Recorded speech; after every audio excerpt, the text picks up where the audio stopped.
Chapter 97. Both the Red Sand River and the Whitewater River were rich in aquatic plants, and there were plenty of fish in both rivers.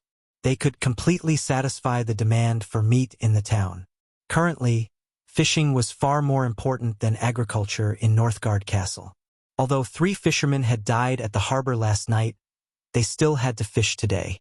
However, the territory gave each fisherman a weapon, and the fishermen were not allowed to act alone. After the weapons were distributed, the fishermen formed groups of 3 to 5 and went into the river to fish. Soon, the fishermen who had already caught some fish handed them in. The management office of the harbor would give them points according to the type and weight of the fish. After counting the fish that the fishermen handed over, the workers picked out the palm-sized fish and threw them into a fish pond not far away. The pond was more than 300 meters long and 50 meters wide. It used to be a depression, but Sulen had turned it into a fish pond. The pond was connected to the Red Sand River by 2 canals, and there was a small dam at both ends. A pond like this was perfect for raising the small fish caught by the fishermen. Look, what's that? An ice mountain? Is that the security team? At the harbor, everyone looked at the ice mountain that was slowly approaching. The ice mountain was tied up with ropes and was being dragged by a few small boats toward the harbor. Look, there's something in the ice mountain. A fisherman suddenly yelled as the ice mountain approached the harbor. There really is something in it. Soon, the ice mountain was dragged to the harbor. The people around began to discuss it. Get out of the way. The water monster inside is the murderer of the 3 fishermen last night. The Lord has already taken care of it. Now you can all go back to work. With that, Harrison directed the soldiers to transport the huge block of ice into the town. Sulen had already left. Riding on his horse, Sulen opened his attribute window and added one of the 2 points he had just received to spirit and 1 to dexterity. Name: Sullen Race. Human level: LV 20, 685440000. Strength: 37 dexterity, 30 spirit, 25 constitution, 29 charm, 19 command, 63 skills. Omitted? He opened his inventory and found the silver treasure chest that the system had rewarded him with. The monster this time wasn't very strong. The only problem was that the battle was in the water. Sullen's combat power underwater was only average. If the monster continued to hide underwater, he probably wouldn't be able to do anything. On the surface of the water, Sulen would have to depend on the player's control. Mystic Ice Slash could create ice cubes to give him a foothold on the surface of the water. Thunderbolt Gun could paralyze monsters, and it was the paralysis effect of the Thunderbolt Gun that gave Sulen the opportunity to kill the enemy in 1 hit. He opened the silver treasure chest, and a flash of light appeared. Congratulations, host. You have opened the silver treasure chest and obtained the Iron Body Bow. Iron Body Bow, a bow forged with fine steel. The body of the bow is strong and has a long range. It is a rare bow. Requirement: Strength 17, Constitution 15. Bow range +3, bow power +2. Penetration: There is a 15% chance of penetration. After seeing the attributes of the bow, Sullen's eyes lit up. This bow was even stronger than the centaur longbow that Owen had given him. The centaur longbow was already a very powerful bow. However, although this bow was good, the requirement to use it was also very high. With 17 points of strength, it was impossible to draw the bow if one didn't have enough strength. Sulen took out the iron body bow and tried to draw it. The body of the bow was very flexible. The bowstring was also made of steel wire and animal tendons. Such an iron body bow was very powerful. After playing with the iron body bow for a while, Sulen suddenly thought of the problem he had with the archer squad. He didn't have any good wood to make a longbow, so he would try using this iron body bow.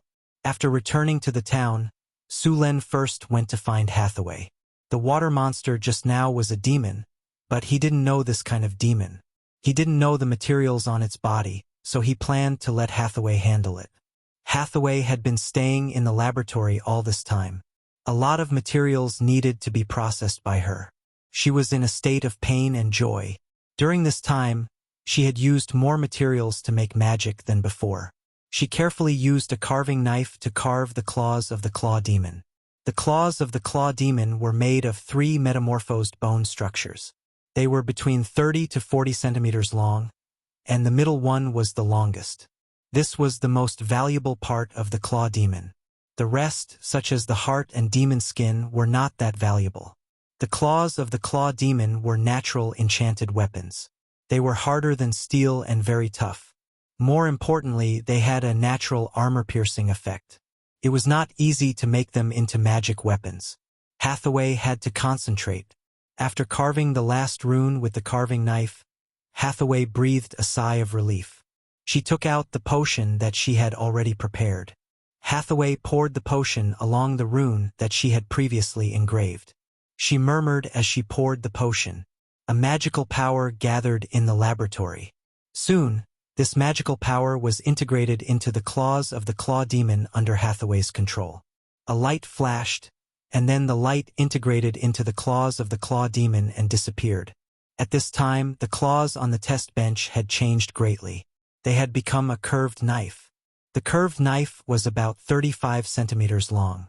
After adding the handle, it was 50 centimeters long. The shape of the curved knife was more like the curved knives used by the desert people. The color of the blade was dim, and it seemed to be able to absorb light. It was very suitable for sneak attacks in the dark. Ding dong. At this time, the magic doorbell suddenly rang. Hathaway put down the empty bottle and got up to open the door. "Why are you here?" Seeing that it was Sulen, Hathaway opened the door and let Sulen in. "Can't I come?" Sulen walked into the laboratory and looked around. "Yes, my lord." Hathaway made a face at him and continued. "This is your new work?" Sulen saw the curved knife on the table at a glance. After seeing that Hathaway agreed, he reached out and picked it up. "I just finished it." Sulen picked up the curved knife. Unexpectedly, the curved knife was very light. He waved it twice, and there was a burst of sharp wind. "It's a very good weapon," Sulen said. Although he did not use curved knives, he could still distinguish good and bad weapons. "Of course. I spent a lot of effort to make this curved knife," Hathaway said proudly with her chest out. Sure enough, she was a woman with 2 mountains. Curved knife, unnamed mid-level magic weapon. Material, claw demon's claws. This is a well-made magic weapon. It cleverly uses the special characteristics of the claw demon's claws. It is a night killer. Sharpness +1, armor penetration +1, attack speed +1, tenacity +1 PS. Thank you to Heshipeng for the 200 Chidian coins reward. Thank you to Longxian for the 500 Chidian coins reward. Thank you to Passion Juice for the 100 Chidian coins reward. Chapter 98. Do you have a name for this weapon? Sulen touched the blade of the scimitar. Hathaway tidied up the other things on the table and said without looking up, "Not yet. Do you have any suggestions?" "How about the Blade of Night?" "Sounds good." Sulen put down the scimitar and said, "How many scimitars like this do you have?" Hathaway crossed her arms in front of her chest and rolled her eyes at him. Then she said, "Do you think this is a potato? You can have as many as you want. Of the claws you provided, only 2 are suitable to make this scimitar. The rest can only be made into daggers. 2 are not bad." Sulen put the Blade of Night back and said, "By the way, I just killed a water monster in the Red Sand River. See if there are any materials that can be used." Water monster. Hearing Sullen's words, Hathaway's eyes lit up. "Where is it? Take me there." "I've already arranged for someone to send it over. It should be here by now," Sulen said with a smile. The 2 left the lab. After waiting for a few minutes, they finally saw a huge ice block being pulled over by 2 horses. Hathaway couldn't wait to run over. Arriving in front of the ice, Hathaway stuck close to the ice and looked inside. This is an adult dark-scaled water monster. His corpse is surprisingly well preserved. "You recognize this monster?" Sulen stood next to her and asked. "Of course. This is the first time I've seen a dark-scale water monster. Send it to my lab later. I want to dissect it," Hathaway said excitedly. Su Len quietly stepped back. Looking at the excited Hathaway and the frozen body of the dark-scale water monster, he had already imagined a cute bear girl wearing a wizard's robe, holding all kinds of knives and scissors, and excitedly dissecting the monster. The image sent a chill down his spine. Hathaway didn't notice Sullen's gaze. She happily directed the others to push the ice blocks down and move them to the laboratory.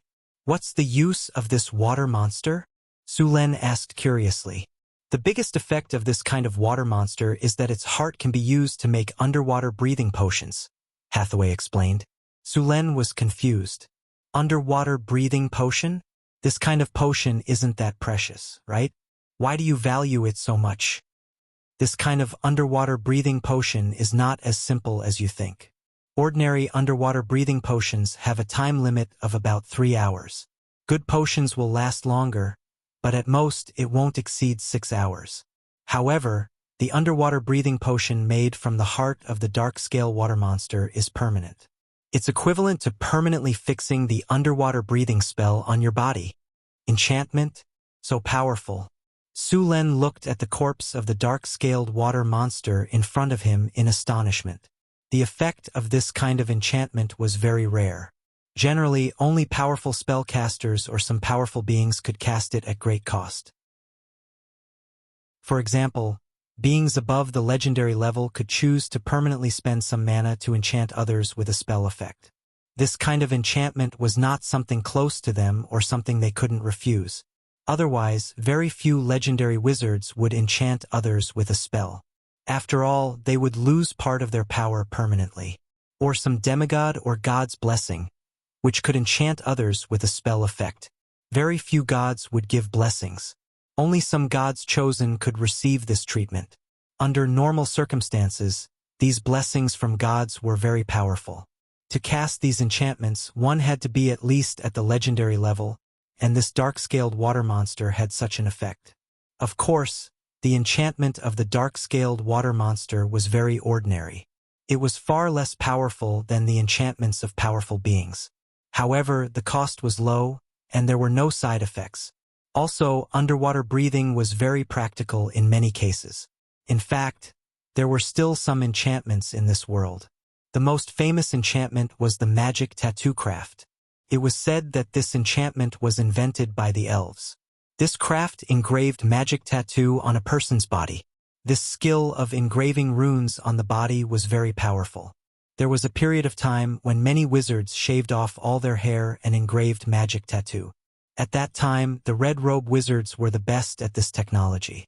It was also at that time that wizards, regardless of gender, were all bald. However, although this technology was very powerful, it had limited room for growth. Engraving magic tattoo was very taxing on the human body, and it was very painful. Many people failed because they couldn't bear the pain. After all, humans were not a magical race. They were born with spells and had a strong resistance to all kinds of spells. In the end, this spell was very expensive and the engraving conditions were very harsh. Because of the low level of the spell, people rarely used it. It wasn't that no one wanted to use magic tattoo to engrave high-level spells, but the human body's skin was limited. It was said that the elves had more powerful magic tattoo technology. After handing the dark-scaled water monster's body to Hathaway, Su Len left the lab. Just yesterday, the white marble he had mined in the Sierra de Lotus had been delivered back. The marble was very delicate and pure white. It was a precious stone in Kalt, not to mention in a place like the northern wasteland. Originally, he was going to build a bathroom in the Lord's mansion today. However, after the incident with the water monster, it took him more than half a day to get rid of the monster and deliver it to Hathaway. Now, he was going to hurry back and build a bathroom. Using marble to build a bathroom was something Su Len had planned for a long time. The bathroom he built this time was the kind that could be used to swim in. He was even going to build a fountain in the bathroom. What kind of statue should he put in the fountain? Should he put a mermaid or something else? Su Len hadn't decided yet. Sullen's marble bathroom was a combination of ancient Roman and ancient Greek architectural styles. The function inside was modern, much better than the architectural style of this world. Even Su Len planned to use this style for the public bathrooms in his territory. However, the material definitely wouldn't be marble. The water source for the bathroom was an underground hot spring that Sulen had spent a lot of time using the underground spring spell to find. Then, he spent a lot of mana to divert the hot spring and guide it to the bathroom. The water temperature of the hot spring was about 60 degrees, which was just right. Moreover, Chris loved to soak in hot springs. The pipe led the hot spring water directly to the bathroom. The bathroom's pool was a type of running water. The water here was clean at all times. There were all kinds of reliefs on the walls of the bathroom. They were the work of several sculptors. These reliefs told all kinds of myths and stories. Some were of powerful creatures. The entire bathroom was built like a work of art. Chapter 99. Now that the bathhouse of the Lord's castle had been planned, all that was left was for the craftsman to slowly build it. Sulen planned to build a central square in his territory. In fact, when he first started building the city, Sulen had already set aside a lot of space. In his vision, the city that belonged to him would be a splendid, magnificent, beautiful, and clean city. Roads, flower beds, and sidewalks were all necessary. The square also needed a large fountain. The average width of the city's roads was about 6 meters. For carriages could travel side by side. The roads in the port's business district were even wider. The roads were all paved with stones, and after being rolled back and forth by stone rollers, they were very sturdy. Drainage canals were specially dug on both sides of the roads.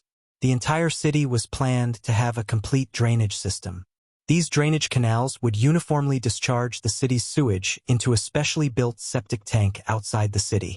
The septic tank was far from the town.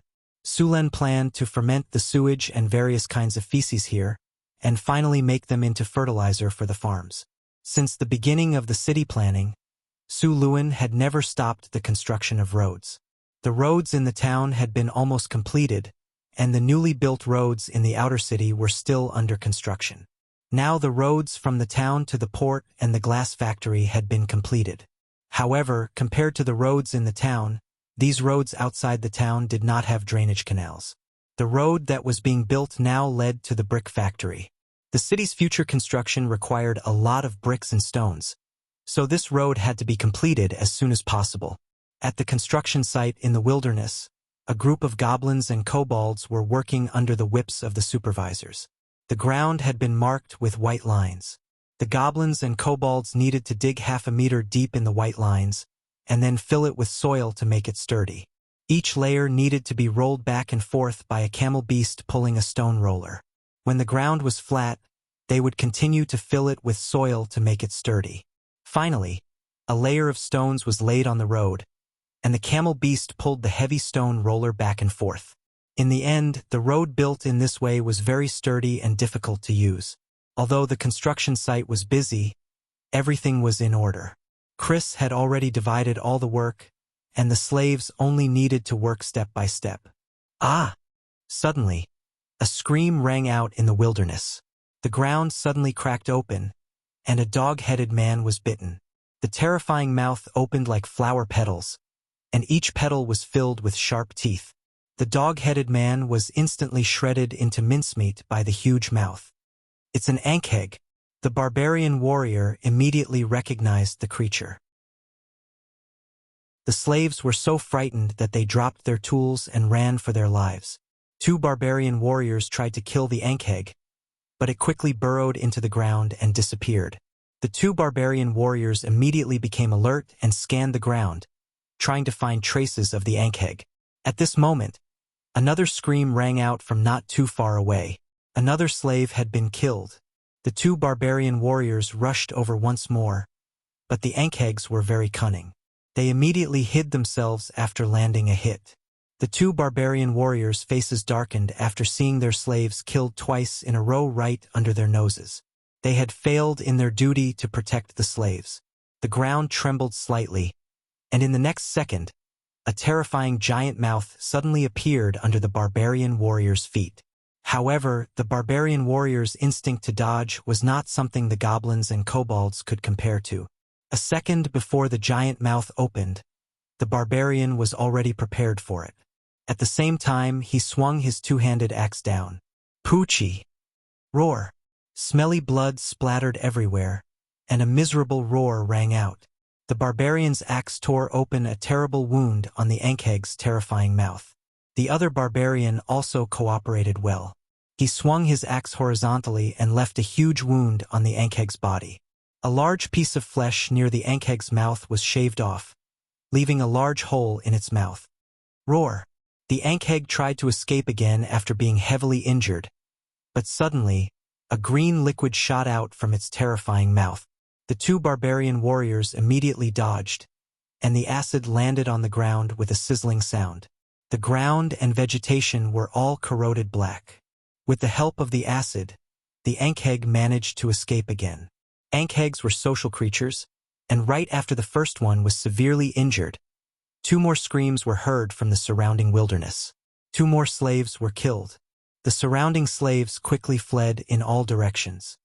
All slaves, retreat from this area. Don't move alone. They will attack anyone who strays from the group. Seeing 2 more Ankhegs appear, the barbarian warrior immediately ordered the slaves to leave the area. The surrounding slaves quickly ran away, and the situation became chaotic. At this moment, the Ankhegs attacked again. The 2 barbarian warriors were unable to save them in time. At this moment, a shadow suddenly appeared, followed by a bright flash of a blade. The Ankhegs let out another miserable cry. Roar! The barbarian warrior let out a roar, and his body instantly grew several times larger. Green veins popped up on his thick arms, and his eyes became bloodshot. After activating Berserk, the barbarian warrior immediately charged towards the Ankheg. Berserk! The shadow immediately retreated a few steps after seeing the barbarian enter Berserk. It stared at the barbarian with a wary expression. Whirlwind slash. The barbarian warrior's muscles bulged, and the bones in his body crackled. The heavy two-handed axe brought out a blade of air and chopped down on the Ankheg's head. The powerful force directly chopped off the Ankheg's head, and dark yellow blood spurted out.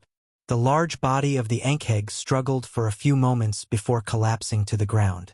After killing the Ankheg, the barbarian warrior's muscles began to return to normal, and the red in his eyes also began to fade. Soon, the berserk state was dispelled. Another Ankheg tried to escape, but another berserk barbarian caught it between the cracks of its shell. It tried to shrink back, but was unable to move because of the giant axe. Yellow blood gushed out, and the Ankheg's resistance became weaker and weaker.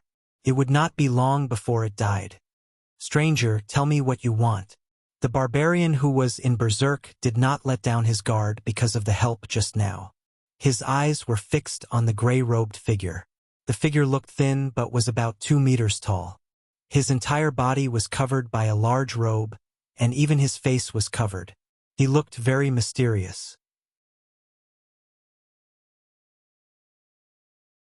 Chapter 100. Hello, I don't mean any harm. I'm just passing by and want to buy some supplies, a hoarse voice said. You want to buy supplies? Who are you? Sullen's voice came from behind. Boss! Boss! The 2 barbarian warriors saluted. Su Luan nodded at them and said, Go and transport the bodies of the Ankhegs back and gather the slaves back to work. The 2 barbarian warriors turned around and went back to work. You're not human, are you? Su Len looked at the man again. Orc? Half-orc? Half-elf or some other race? Su Len looked at the man in front of him and said, But that has nothing to do with me. What do you want to buy? Food. Food? The most precious things in the wasteland are weapons and food. Do you think I'd sell them to someone of unknown origin? Su Len chuckled. I can buy them with money, the hoarse voice said.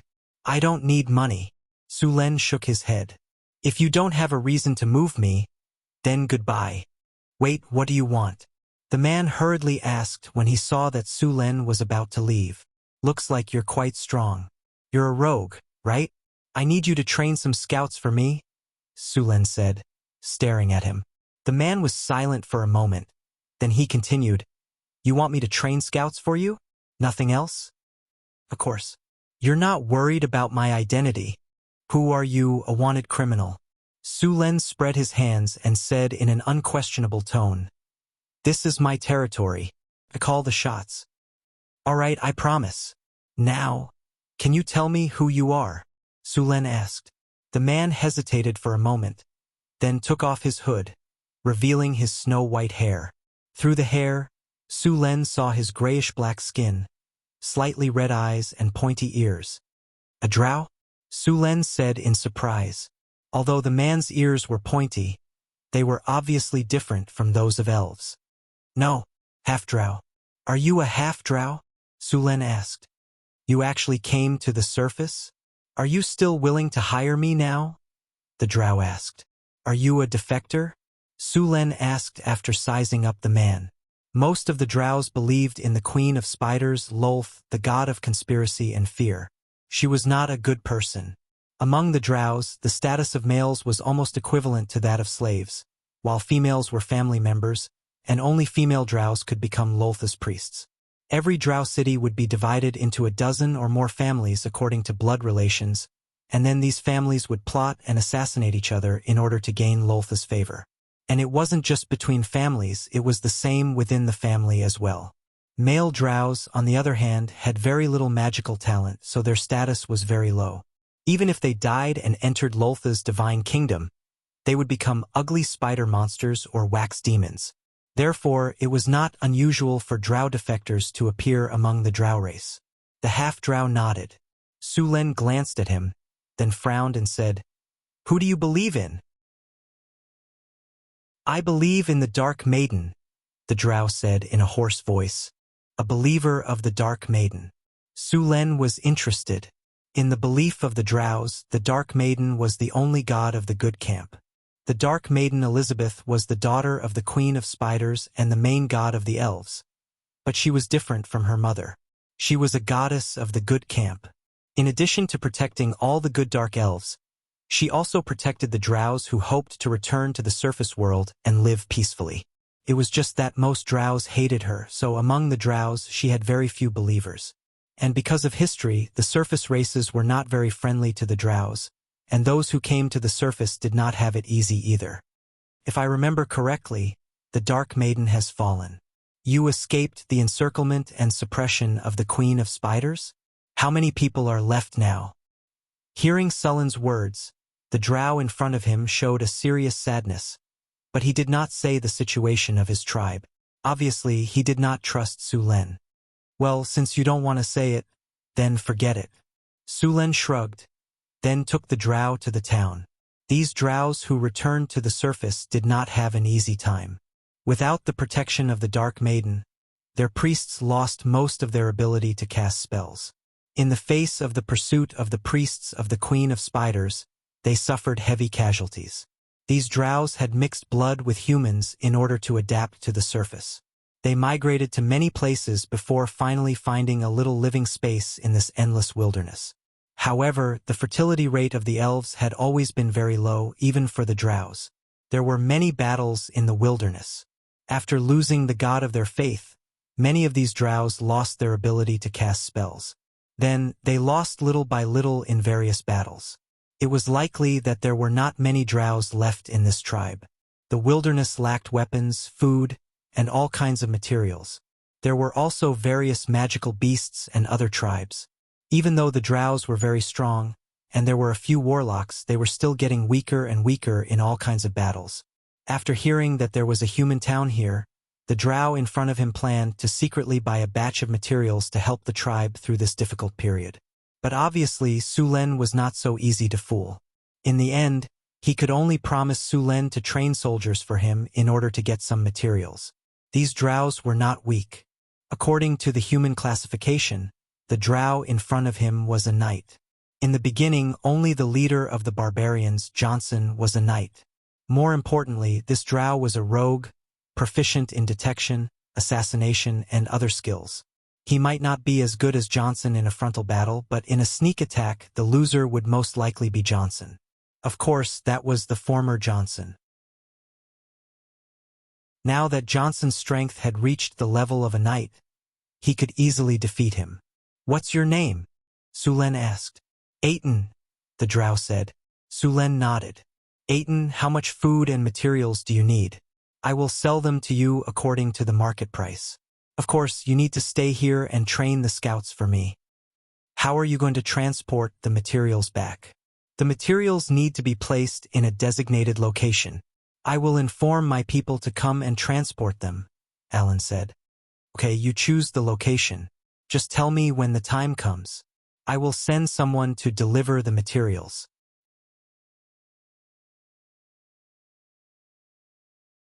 Chapter 101. Sulen was still very interested in these drows, especially some of the drows' works, such as an analysis of the 36 forms of binding spell of shadow tentacles, the partial application of enlargement and reduction, and the 72 gestures of Mage's Hand of Ecstasy. Sulen was thinking about how to subdue this drows. Judging from Aiton's performance just now, these drows were now in a desperate situation, but even so, it was not easy to subdue them. Elves were naturally proud, even drows. Unless Sulen showed enough strength, it was possible to subdue them. Although the strength of Sullen's territory was good now, it was still a little lacking in subduing these drows. Sulen took the drows to a warehouse, which was used to store materials in the territory. Sulen had built many warehouses in the town and stored them in different locations. The one in front of them was just one of them. There are food, medicine, weapons, and other materials in this warehouse. You can take these back to your tribe. Of course, you have to pay for them, Sulen said as he pointed to the warehouse in front of him. Aiton was pleasantly surprised as he looked at the warehouse in front of him. The warehouse wasn't very big, but there were a lot of resources stored inside. Just the food alone was enough for their tribe to eat for 2 months. Adding on the other resources, it was enough for their tribe to live well. They had made deals with others before, but most of the time, the price of the deal was ridiculously high, and the quantity was very limited. The resolute drows looked at Sulen with excitement, then saluted him and said excitedly, "Thank you for your help, Your Excellency." It seemed that they were indeed at the end of their rope. Without supplies, without support, and without their own strength, it was not easy to live in the wilderness. Sulen looked at the drows in front of him and said, "These materials should be enough for you to live for a while, but after losing the protection of the Dark Maiden, you don't have many choices. I can help you, but I need something in return. The future depends on your choice. Tell me your answer when you've thought about it." After saying that, he waved his hand, and his subordinates began to load the goods from the warehouse onto the carriages. With the intelligence of the drows, they naturally understood the meaning of Sulen's words. However, there was more than a 90% chance that these drows would refuse. So now he planned to give them some help and make a good impression on them. When he was strong enough, he would subdue them in one fell swoop. It took a day for all the supplies in the warehouse to be loaded onto the carriage. Then, he ordered his subordinates to drive the carriage to the agreed location. Aiton had already gone back to inform his companions. When they arrived at the agreed location, Aiton asked his companions to take the supplies away, while he took the money back to Sulen's territory. Sulen assigned him the task of training some scouts. The scouts were selected from the refugees and sent to the barracks for training. Aiton did not have any objections to Sulen's arrangement. He seriously trained these people in various skills. The 2 Ankhegs killed by the barbarian warriors had been completely cut up. The meat of the Ankhegs did not taste good. It had an earthy smell, and it was said that the texture of the meat was very similar to that of an earthworm. The meat was kept for the goblins, kobolds, and gnolls as rations. The most precious part of the Ankhegs was their carapace. These carapaces could be made into excellent armor in the hands of skilled blacksmiths. The carapace of the Ankhegs was a natural +1 defense. Under the same defense, it was only 1/3 of the weight of steel armor. Armor made with this carapace had defense comparable to plate armor, but its quality was only at the level of light armor. Furthermore, in addition to its impressive defensive capabilities, this type of armor also possessed a decent resistance to strong acids. It was completely free from the corrosive effects of strong acids that metal armors would experience when exposed to strong acids. The carapace of the Ankhegs could be made into 2 sets of armor. After the carapaces were removed, they were sent to the blacksmith's shop.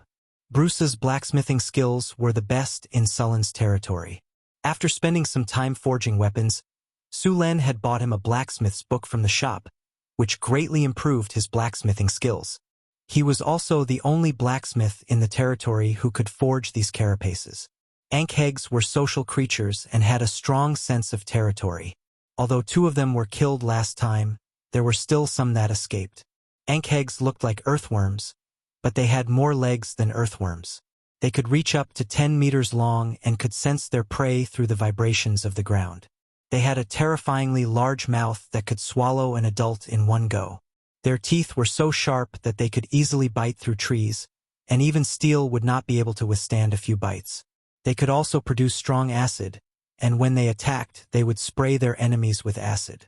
The acid arrows used by wizards were not long, but they had a wide range. A group of Ankhegs consisted of about 2 to 5. Su Len had encountered at least 3 of them during the construction of the road. In order to complete the road as soon as possible, Su Len had to personally deal with all of them. The construction of the road continued. Su Len was constantly paying attention to the movements underground. As the stone rollers rolled over and over again, the roadbed gradually stabilized. The brick kiln factory was not far from the city. It was only about 3 kilometers away, and the road was also made of gravel that could allow 2 carriages to pass side by side. As the construction of the road became louder and louder, the Ankhegs living in the area were quickly alerted. They quickly moved towards the area. Boom! A strange sound suddenly came from the ground. When Su Len looked over, he was shocked to find that a large patch of grass had swelled up. In the next second, a terrifying Ankheg drilled out from the ground and pounced on the slaves around it with its large, ferocious mouth. The goblin did not even have the chance to make a sound before he was swallowed by the huge, ferocious mouth. Su Len flipped his palm, and an iron bow appeared in his hand. Twang! The bowstring vibrated, and a special arrow about 1 meter long was shot out. The arrow was made of fine iron, and the arrowhead was made with barbs. Once the arrow was shot, it would be very difficult to pull it out. There was also a rope attached to the end of the arrow. The arrow hit the Ankheg in an instant, and more than half of the arrow was buried in its body. The Ankheg went berserk after being attacked. Strong acid spray. A ball of dark green viscous liquid was spat out by the Ankheg. 2 goblins that did not manage to dodge in time were hit by the acid, and they could only scream in agony before they were corroded into a pile of rotten meat. P.S. Thank you to Night Bell and Dawn for the 100 Chidian coins tip. Thank you to Black Bronze for the 1000 Chidian coins tip.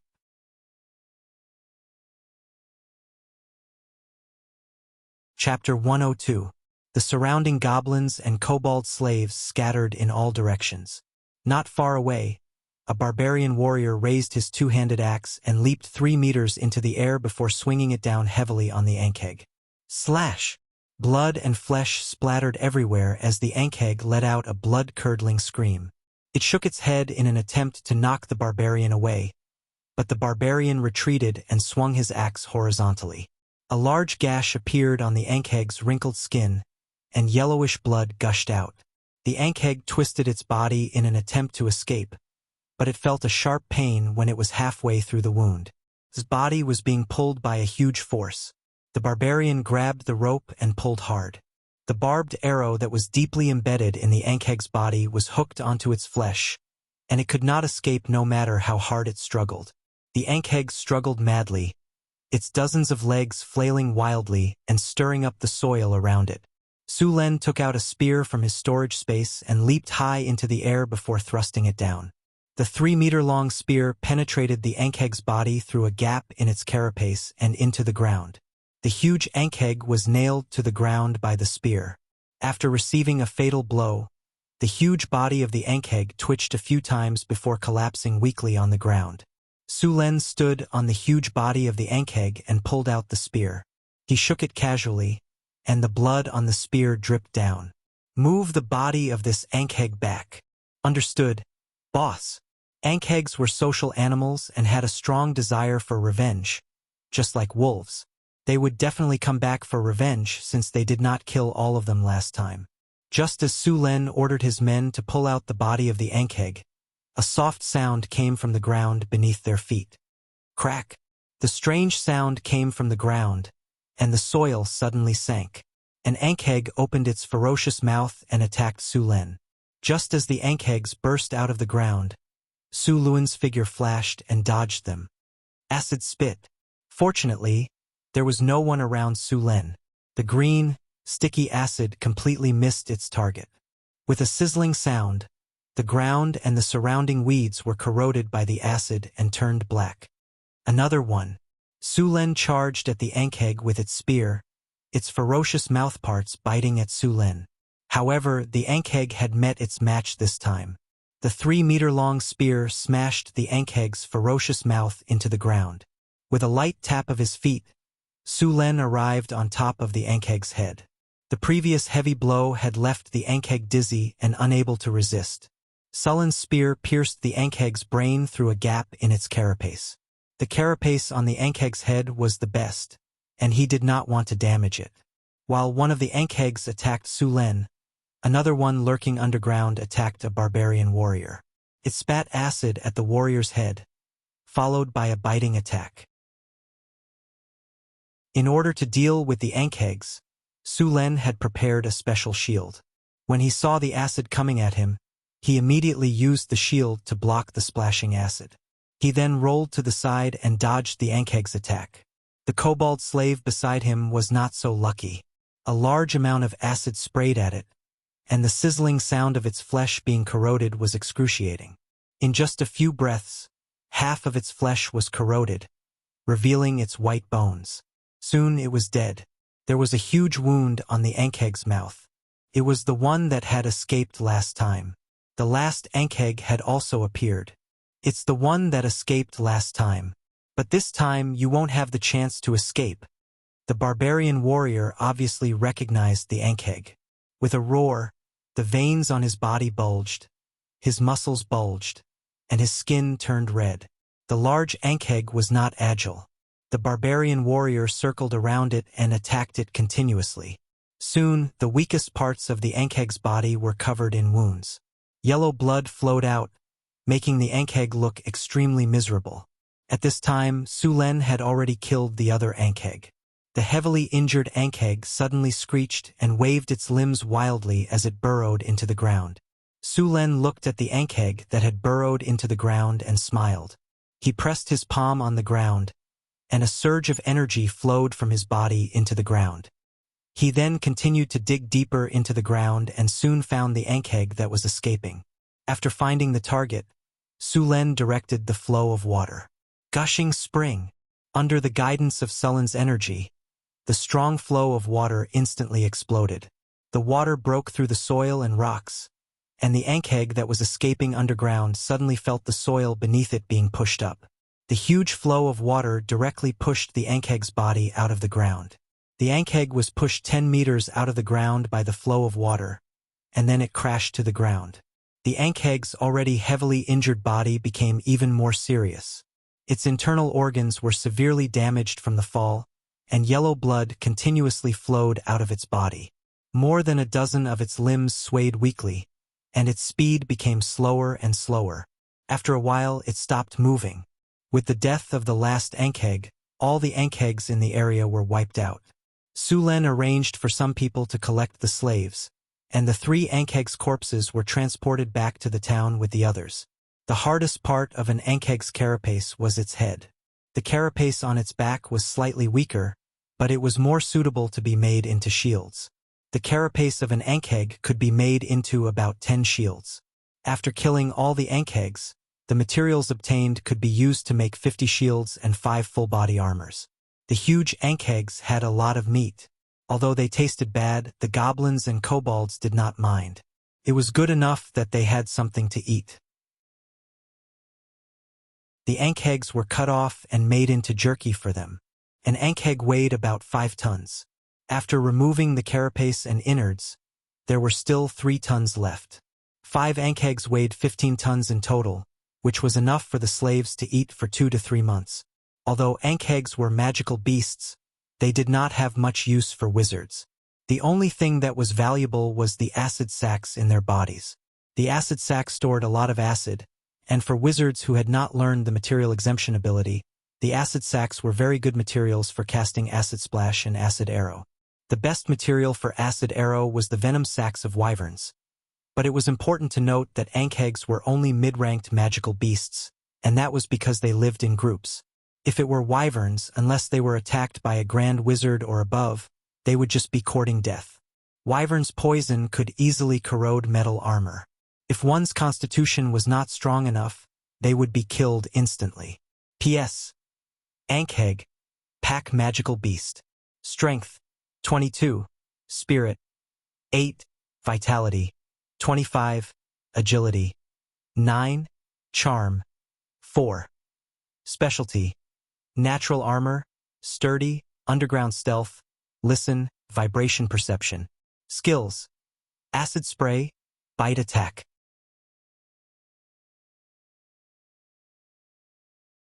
Chapter 103. After dealing with the ankhegs, the road leading to the brick kiln factory continued to be repaired. The construction of the kiln factory had been completed, but the first batch of bricks would take some time to be fired. Sulen patrolled the territory once a day. With the black-maned horse, patrolling the territory had become very convenient. What was interesting was that he actually met a lone adventurer in the wilderness today. One had to know that there were all kinds of monsters in the wilderness. Anyone who dared to travel alone was either stupid or very confident in their own strength. It was noon, and Sulen was about to find a tree to rest and eat when he met the adventurer. It was a very ordinary middle-aged man. He had a square mouth, a wide nose, thick eyebrows, and big eyes. There was nothing special about him. He wore ordinary linen clothes with many patches, and the edges were already covered in fur. His arms and legs were wrapped in bandages. His limbs were thick and strong, and his body was also very strong.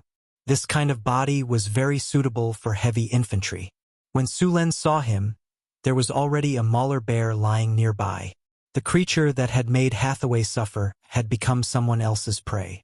Su Luin noticed that the mountain bear was killed by Zhang Tai's bare hands, which was amazing.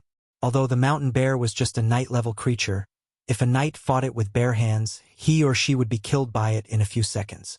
However, the man in front of him could kill it with bare hands, which indicated that he was really powerful. Is he a warrior monk? Sulen thought to himself. Seeing the middle-aged man's appearance, Sulen's first thought was that he was a warrior monk. Sulen jumped off his horse and came to the middle-aged man's side. He asked politely, "Master, are you here to train in the wilderness?"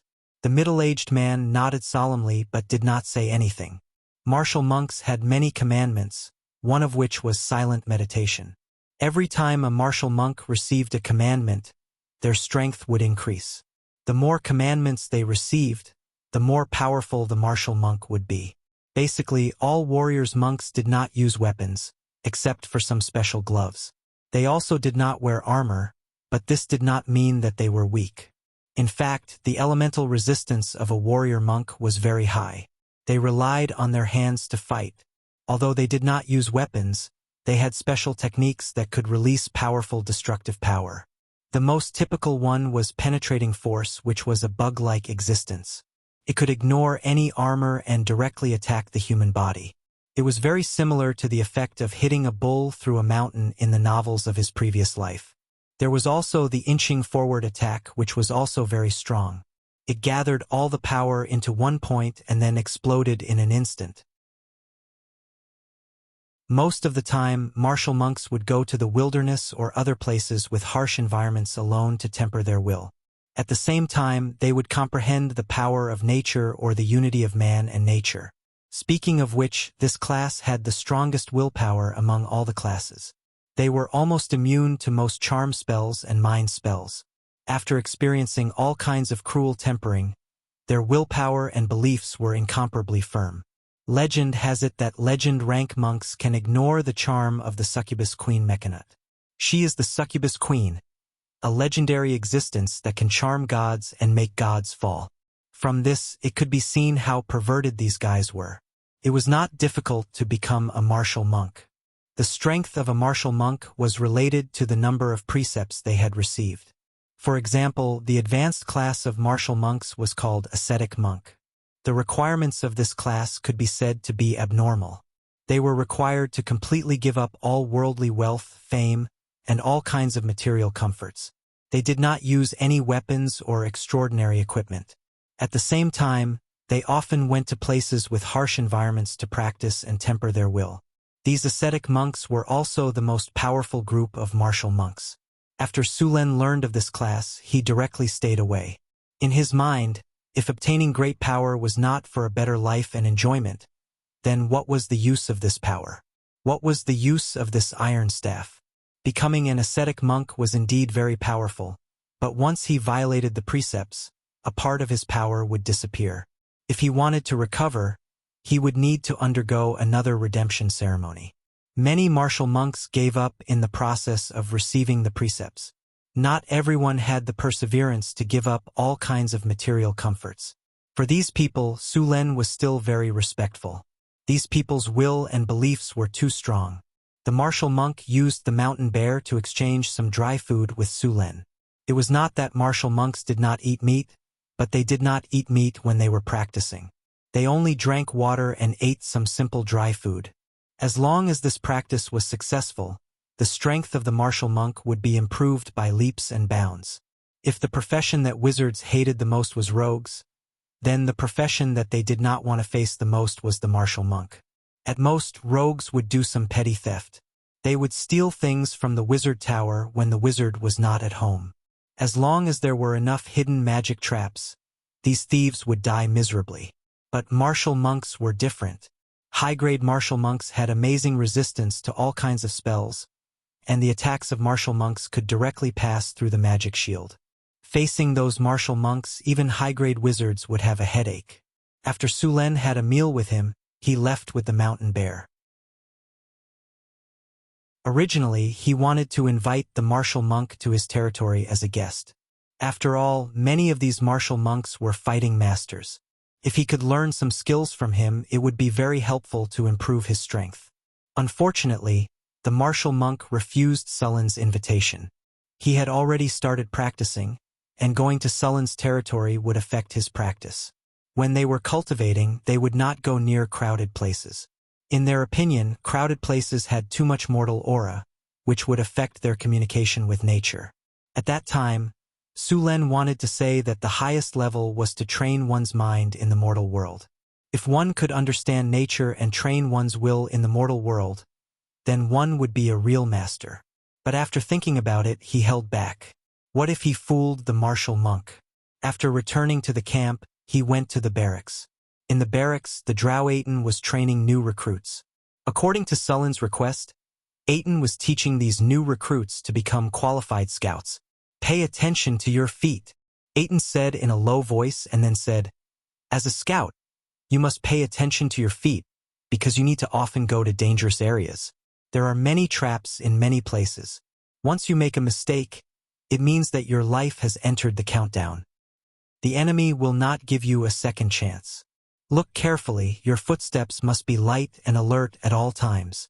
You have to make yourself as agile as a cat. That's how you can live for a long time. Don't take too big a step. Remember the places you have walked. When you retreat, try to walk where you have walked before so that it is not easy to step on traps."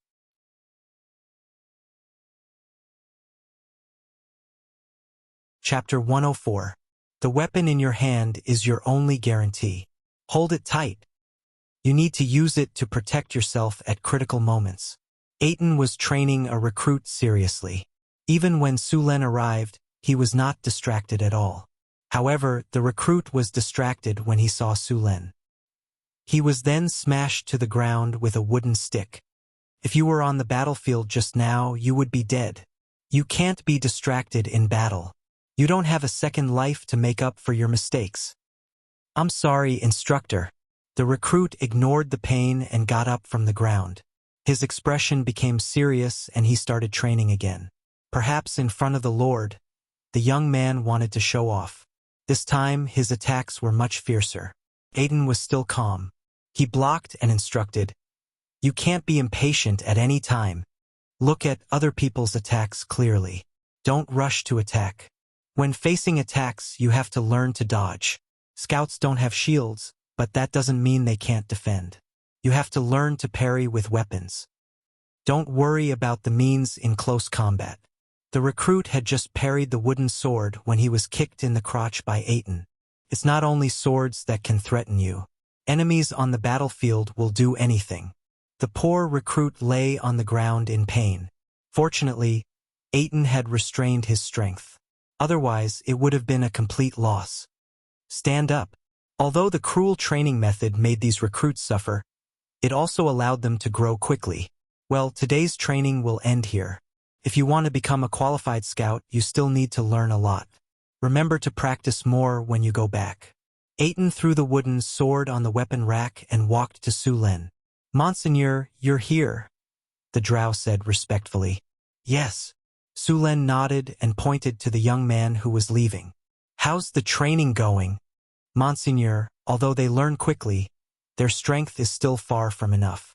Aiton hesitated for a moment before saying, Monseigneur, these people don't have a good foundation. Their future achievements are limited. Of course, Su Len knew that these people had poor foundations. However, with the system's bonuses, their levels would increase after participating in a few more battles. However, it was basically impossible for them to break through to become heroes unless Su Len was willing to let them use their self-created hero templates. Most importantly, this item was too rare. So far, he had only obtained one. It would be a waste to use it on these people. The last time he hunted an Ankheg, he only received some EXP and no treasure chest.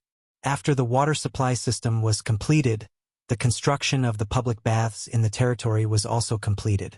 Due to Sullen's mandatory requirement, both humans and barbarians were forced to bathe every day. After a period of time, even without Sullen's request, they would involuntarily bathe. Although the Northgard castle was not big and had a small population, it was the best in terms of hygiene and hygiene among humans. Public baths. Good hygiene can make you healthier and the city more prosperous. Hygiene +5, health +5, prosperity +3 of course. In addition to the public bathrooms, Su Luen also built a number of high-end baths. These bathrooms were built with marble, and the inside was also carefully carved by a sculptor. They were designed for the use of rich businessmen and nobles. If he asked these people to bathe in the public baths with ordinary people, they would definitely refuse. The social class system in this world was much stricter than in his previous life. If you asked a noble and a commoner to use the same baths, they would feel that you were insulting them and would immediately fall out with you. Su Len naturally would not make such a mistake. Although he advocated equality in his previous life, the various clubs were not open to ordinary people. After the public baths were completed, Su Len added a decree to the town. Anyone who entered the town, regardless of race, had to clean themselves up before they could live in the town. The promulgation of this decree made many people speculate whether Su Luen was a germaphobe. However, no matter how much they criticized him, they had to follow Sullen's instructions. Because the brick kiln factory had to produce a large amount of bricks, relying solely on manual labor was too slow. Su Len planned to build a water wheel here to provide power. There were many processes in the brick kiln factory that required a lot of manual labor. Crushing clay, mixing water, pressing bricks, cutting strips, and cutting embryos could all be done with machinery. Su Len also wanted to try and see if he could make a simple production machine with the help of water power. He was already very familiar with the construction of the water wheel. This time, Su Len did not use gear links. Instead, he chose to use belts. After all, gear links were too time-consuming and expensive. The brick kiln factory did not need such complicated equipment. If overly complicated equipment was damaged, Su Len would have to personally repair it. Therefore, the equipment here was simpler and easier to repair. Crushing clay and mixing clay did not require much precision. It was better to use belts. However, ordinary belts were easily deformed and would need to be replaced soon. In the end, Su Len asked Hathaway for some leftovers of the Gale tiger's skin to make belts. At the same time, he also boiled some glue from the water monster's body. He used the glue to glue the Gale Tiger's skin into 3 layers. After that, he made the belts. The belts made in this way finally met the requirements. They were much better than the belts used in factories in his previous life. It took him 3 days to complete the basic equipment. Water wheel. Sturdiness plus 15. Durability plus 18. Hydraulic transmission plus 20. Water lifting plus 16 disintegrator. Mechanical power plus 15. Crushing plus 17. Smooth operation plus 17 mixer. Mechanical power plus 15. Uniform speed mixing plus 18. Smooth operation plus 16 conveyor. Sturdiness plus 18. Abrasion resistance plus 15. Power transmission plus 18. Although these machines were simple, they were sturdy and durable. They were easy to maintain and would not break easily. As the water wheel slowly rotated, the disintegrator rotated along with the belt. A large amount of clay was poured into the disintegrator. After adding other ingredients, the clay was crushed into fine particles. The crushed clay was poured into the mixer and mixed with water. Soon the clay was formed. After that, it was rolled and cut into shape and sent to the warehouse to dry in the shade. The process of drying in the shade took a long time. After the bricks were dried in the shade, they were sent to the kiln to be calcined. Only then could they produce sturdy and durable bricks. Although such bricks and stones were not as strong as the wall made by directly mining large pieces of rock, they were not much worse. After the bricks and stones were built, Su Luan released a mud to stone, and after merging them into one, they would not be worse than the rock wall. Compared to digging rocks, the cost of bricks was much lower. More importantly, the expansion of the city and the construction of houses required a large amount of bricks. P.S. Thank you to Bai N for the 200 coins tip. Fu Meng thanks you.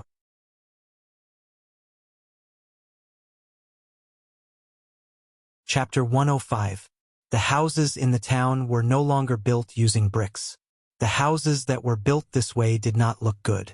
They were only used as temporary housing. Now that the brick kiln factory had been built, the houses in the future would be built with bricks. Sullen's plan had divided the inner and outer city into 5 zones. 2 residential zones, 1 trading zone, 1 military zone, and 1 noble zone. The 2 residential zones were divided into the rich zone and the commoner zone. Apart from selling some of the houses to the slaves and commoners, the rest of the houses would be sold. Other than the trading zone, a large number of shops and a commercial street were planned to be built in the trading zone. The military zone was close to the inner city. According to Sullen's plan, the city could accommodate 30,000 to 50,000 people after it was completed. Since they had a good water supply system, Sulen planned to build a few fountains in the town. Apart from the large fountains in the noble zone and the commercial zone, the rest of the fountains were scattered around the city. Sulen had already planned everything in advance when the city was being developed. At the same time, he had also reserved a lot of empty land for the development of the town. The first rays of the morning sun shone on the wasteland. A caravan was traveling through the wasteland toward the Northgard fortress. The caravan was not traveling at a fast pace. A group of people in tattered clothes was following the caravan. Judging by their appearance, they were most likely refugees. Since Sulen had set a rule that only a certain number of refugees could trade with him, the caravans had no choice but to follow the rule. The refugees in front of them were brought here by the caravan.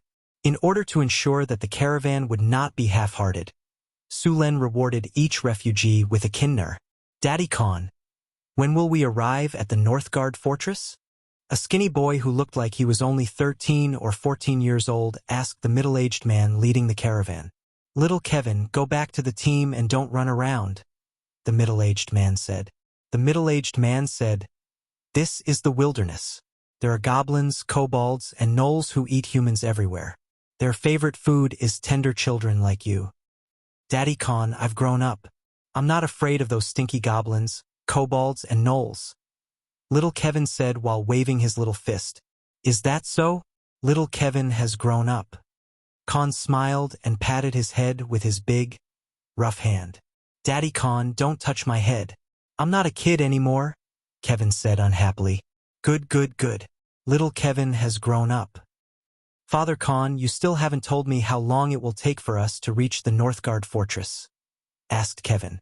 The steward said that if everything goes well, we will arrive at the northern fortress this afternoon.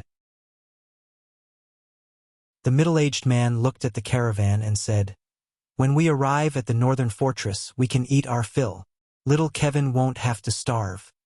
When we get there, we'll have a house to live in, clothes to wear, and food to eat. We won't have to suffer from the cold in winter, and we'll have meat to eat. When little Kevin heard about meat, he couldn't help but gulp. Is there really meat to eat? Of course, there will be meat for sure, said Khan firmly. Enemy attack. Get into formation. At that moment, a mercenary on a horse rushed in from the front. Khan's expression changed when he heard that there was an enemy attack. He quickly put little Kevin on the cart and ordered the others to hide behind the caravan. The caravan immediately stopped when they heard that there was an enemy attack. The long caravan began to form a circle. All the mercenaries and caravan guards took out their weapons. Even the strong refugees were organized and given weapons. Soon, about 15 minutes later, the caravan completed the circle. At that moment, a large number of monsters appeared in the wilderness in the distance. It's gnolls. We're doomed. After seeing the monsters clearly, the refugees almost broke down when they saw the gnolls that were everywhere. These refugees used to live near the city. Those territories had been developed for hundreds of years. As long as they didn't leave the city, there wouldn't be any gnolls. Even goblins and kobolds would be killed by the patrolling soldiers. They had never seen so many gnolls in the wilderness. I don't want to die. I'm not married yet. One of the refugees broke down and cried. I shouldn't have believed their **T and come to the northern fortress. I want to go home. Shut up. The captain of the guards grabbed the refugee who was making the most noise and placed the long sword in his hand against the refugee's neck. If you dare to disturb the morale of the troops again, I'll kill you with my sword. Seeing the refugee nod his head, the captain humphed coldly and let him go. I'm telling you, the gnolls outside won't take prisoners. Once the caravan formation is broken, the guards and mercenaries might have a chance to fight our way out, but you will definitely die. Gnolls like to eat human flesh. They will kill you and eat you as soon as possible. Don't even think about surrendering. As for running away, the closest northern fortress is 30 kilometers away. You won't be able to outrun those monsters in the wilderness. So, you only have one choice, and that is to pick up your weapons and kill all the gnolls, or hold on until the reinforcements from the northern fortress arrive. There is no other choice. If you want to live, pick up your weapons, listen to the command, and fight them. Fight! Fight! The mercenaries and guards around the caravan roared together. The refugees who were trembling in fear a moment ago also regained their courage at this moment. Seeing the morale of the troops rising, the captain of the guards let out a sigh of relief. If those people's morale had collapsed, the guards and mercenaries would have been affected as well. If that happened, they would be in a really bad situation. After boosting the morale of the troops, the captain of the guards hurried to a carriage. There were already 2 people waiting in the carriage. Vader, what's the situation now? The manager of the caravan asked anxiously. We've just calmed them down. The morale of the troops is not bad. We should be able to hold on for a while. There are too many gnolls this time. We can't fight them off at all. Now we need to light the beacon and ask for help from the northern fortress. Then light it up. Ask for help from the northern fortress. We brought hundreds of refugees with us this time. They are all urgently needed by the northern fortress. They will come. The manager of the caravan clenched his teeth and said, asking for help from the northern fortress was not without a price. Sulen was not a charity. It would cost at least 500 Kinner coins. As the manager of the caravan, he naturally had to reduce the cost to the minimum and maximize the profits at the same time. Selling sugar could earn him 4,000 to 5,000 gold coins. Paying 1/10 of that was enough to make his heart ache. Unless it was absolutely necessary, they did not want to ask for help from the northern fortress. After making up their minds, no one hesitated anymore. The captain of the guards immediately lit the beacon in the middle of the caravan formation. Thick smoke rose into the air. The weather in the wasteland was clear today. The beacon was clearly visible in the wasteland. Soon, 3 pillars of smoke rose from the caravan formation. P.S. Thank you, Dawn and Night Rain, for the 100 Chidien coins tip. Thank you, Shimorujin, for the 999 Chidien coins tip. Thank you, King Cold Boy, for the 200 Chidien coins tip.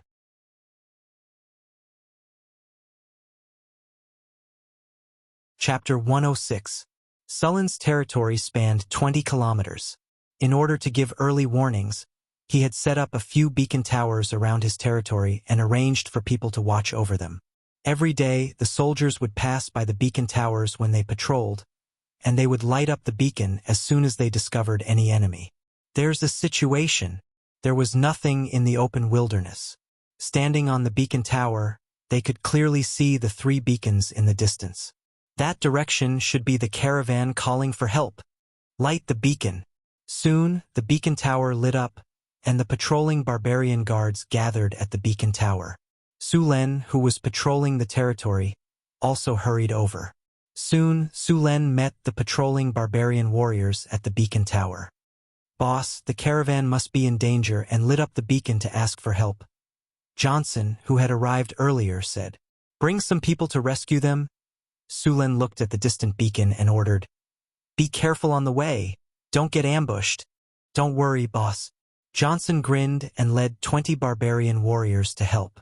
The weakest of these barbarian warriors was a barbarian warrior, and the strongest was a barbarian great axe berserker. With Johnson, although there were only 20 of them, it was more than enough to deal with an army of 1,000. Although the native tribes in the wilderness had many people, they were far inferior to the human army in terms of probability and equipment. They would be easily defeated in a few charges, unless they encountered the ogre tribe from last time. However, after Sulen wiped out the Warhammer ogre tribe and piled up their heads, no ogre came here anymore. The caravan had more than 24-wheeled carriages. These carriages formed a large circle, and the carriages were connected by ropes or chains. The carriages were also equipped with large amounts of wooden planks. It seemed that the defense was good.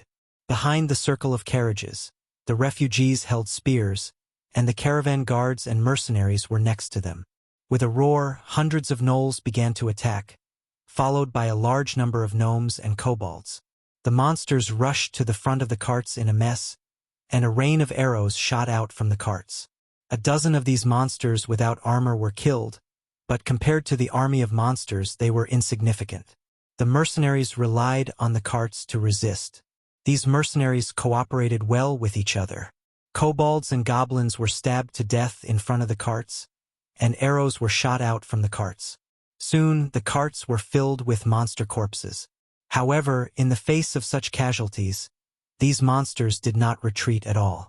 The tall gnolls also rushed forward. These gnolls looked tattered, but each of them had a decent metal weapon. Although those weapons were obviously crudely made, they still had good lethality. The rough mace hit the shield, and the shield creaked. There were many cracks on it, and it was obvious that the shield wouldn't be able to last much longer. The human mercenary holding the spear held his breath. The moment the gnoll attacked again, the spear shot out like a dragon and instantly pierced the gnoll's heart. However, even though he had killed one gnoll, there were more gnolls surrounding him. Under the heavy blows of the spiked club, wood chips flew everywhere, and finally, with a bang, it was smashed into pieces. The archers in the back continuously shot their bows, and their arms were sore and weak. They could no longer shoot. Without the support of the archers, the carts were in even more danger. A refugee's spear pierced through a gnoll's chest, and then his head was smashed by a mace. Before his corpse could fall, it was torn to pieces by the gnolls. The gnolls gulped down the human flesh. Scarlet blood flowed out from the gaps between their sharp teeth, making them look even more ferocious and terrifying. Some of the more cowardly humans were so scared that their bodies trembled. They couldn't even hold their weapons properly, and the carts were about to collapse. At that moment, a dozen or so strong figures suddenly rushed out from the carts. These people wore armor and held sharp swords. As soon as they appeared, they rushed towards the gnolls. The swords in their hands were aimed at the gnolls' vital points. The swords quickly slit the throats and hearts, and the figures left without stopping. The sudden attack caught the gnolls off guard. In just a few breaths, a dozen or so gnolls fell to the ground, clutching their throats and hearts. After attacking for a while, these people did not linger and retreated to the carts. The shield wielders and spear wielders moved forward again, using the carts to keep the monsters outside. After resting for a while in the rear of the carts, the archers began to shoot again. However, compared to the previous rain of arrows, there were only a few arrows and their strength was far inferior. Several jack-o'-lanterns were hit by the arrows, but they still did not retreat. Furthermore, the arrows soon stopped once again. More and more gnolls rushed up. Their eyes were bloodshot, and they attacked with all their might. They did not even try to dodge the attacks, and they fought without any regard for their lives. This kind of ferocious fighting style made it difficult for the humans to breathe. Seeing that the carts were once again in danger, the guard captain led a dozen or so warriors to charge out of the carts. Their attacks were still as fierce as before, but this time, the gnolls were prepared. Even though the results were quite good, some of the warriors who could not dodge in time were hit by the spiked clubs. Their chests caved in and they coughed up blood. Some of the blood was even mixed with pieces of their organs. It seemed that they would not survive. Even though they had paid a price, the carts once again stabilized. The spear wielders and shield wielders worked even better together. The shield wielders blocked the gnolls' attacks, and the spear wielders took the opportunity to stab at the gnolls' vital points. In the face of the endless gnolls, the casualties of the humans were increasing. Many of the sword and shield soldiers were continuously attacked. Their shields were broken, and their bones and tendons were broken.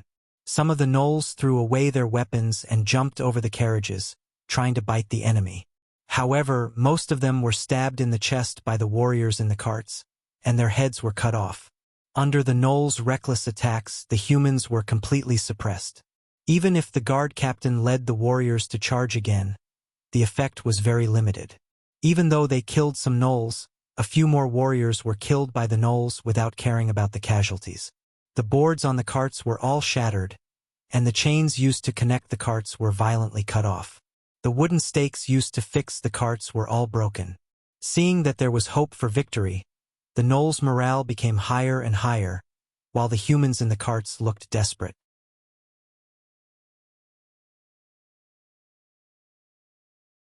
Chapter 107. The battle between the humans and the gnolls had reached its climax. In order to survive, all the mercenaries, guards, and refugees were doing their best. A gnoll had just smashed a human mercenary to death with its mace. Before it could retrieve its weapon, a spear pierced its throat, and smelly blood gushed out. Before he could pull out his spear, a mace had already smashed his head into pieces. Under the continuous impact of the carts, a gap was finally created. The gnolls swarmed forward, wanting to rush in and kill the humans around them. The captain of the guards immediately led his men to block the gnolls. For a time, the humans and gnolls fought fiercely in this narrow passage. Because of the narrow space, the gnolls' heavy mace could not be used at all. Instead, they were killed by the humans. However, this situation only lasted for a few minutes. The gap in the carts grew bigger and bigger, and the humans' resistance became weaker and weaker. The sounds of fighting on the battlefield spread far and wide. The animals in the wilderness had long fled the area in fear. The thick smell of blood covered the battlefield. Johnson finally arrived at the edge of the battlefield with the barbarian warriors. Their arrival did not attract the attention of the gnolls. The fierce battle had caused the gnolls to ignore their surroundings. Johnson suddenly attacked from behind with more than 20 barbarian warriors. These barbarians were wearing iron armor and wielded sharp giant axes in their hands. The gnolls did not expect the enemy to appear from behind. By the time they wanted to turn around and face the enemy, it was already too late. After activating Charge and Whirlwind Slash, the barbarians had become efficient killing machines. All the monsters in their way were crushed by the sharp giant axes. These barbarians were at least barbarian warrior level. They were very powerful. The sharp giant axes they wielded were like chopping vegetables. The giant axes swept across, and blood and flesh flew everywhere. They were even able to cut the gnoll's mace in half. The blades of the axes tore through flesh and bones. Colorful organs scattered on the ground, and then were stepped into the mud by the boots of the gnolls. The 20 barbarian warriors were like 20 sharp blades, tearing the entire battlefield into countless small pieces. The Jackalan army suffered heavy losses in a short period of time. The mercenaries, who were struggling to resist, suddenly felt the pressure on them lessen. The gnolls, who were originally surrounding the carts, turned around and rushed towards the barbarians. But this time they obviously kicked an iron plate. Anger and brutality could not make them strong. When they saw their companions being cut down like wheat, death and fear once again took over. Facing the barbarian warriors on the side of the killing god, the morale of the gnolls collapsed. They scattered in all directions, trying to escape. The humans, who were originally prepared to fight to the death, saw that the gnolls were defeated. Their morale soared, and they rushed out of the carts to chase after the gnolls. It was just that they were already exhausted and had no strength to chase after him after relaxing just now. The barbarian warriors stopped after completely defeating the gnolls. Their mission was to rescue the caravan, not to kill the gnolls. After the caravan people cleaned up the battlefield, the caravan set off again. Johnson was by their side as a guard. The mercenaries and guards were very respectful towards the 20 barbarian warriors. They had seen with their own eyes how powerful these barbarian warriors were. When the refugees found out that these barbarian warriors were from the northern castle, they were even more curious about it. With such powerful warriors, it must be very safe. Northern castle in the endless wasteland. The first thing that appeared on the ground was a black dragon. The guards and mercenaries who had been here before screamed excitedly. This journey was very unforgettable for them. Many people had disappeared in this distance. At the same time, they also needed a safe place to rest and recover. The attitude of the guards and mercenaries made the refugees sigh in relief.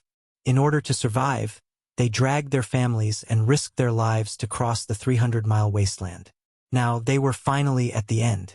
Khan was lucky that he didn't die in the last battle. Instead, he killed 2 gnolls with the mercenaries, which improved his relationship with the guards a lot. The refreshing wind blew across the wasteland, and the black line in the distance became more and more obvious.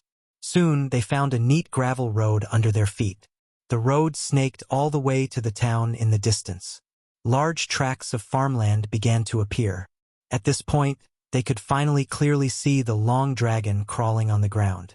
It was a majestic building that looked like a viaduct. One side was connected to the river, and the other side was connected to the town. On the river, there were 4 giant things that looked like wheels.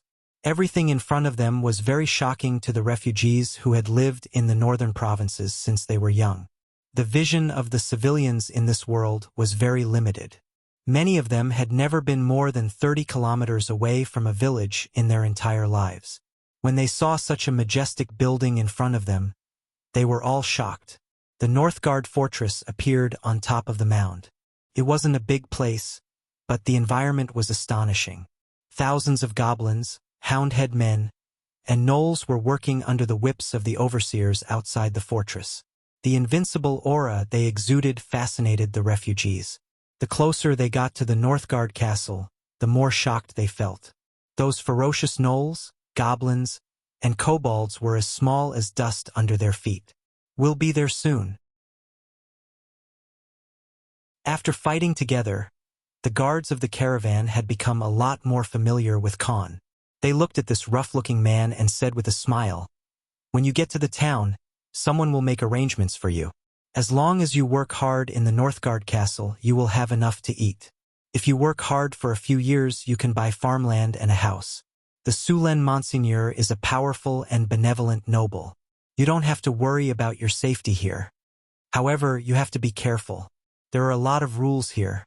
You must follow them seriously, or you will be punished severely." "Brother, what are the rules here? Can you tell me about them?"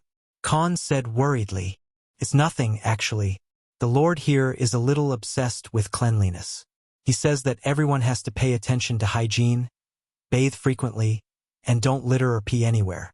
Otherwise, if you get caught by the security, the lightest punishment would be cleaning the toilets and the streets, the guard said after some hesitation. The guard hesitated for a moment before replying. Furthermore, when he mentioned cleaning the toilets and sweeping the streets, his eyes flickered a few times as if he still had a lingering fear. Of course, apart from these strict rules, this place is actually quite nice. As long as you work for the Lord, you can eat 2 free meals a day. There is even fish meat inside.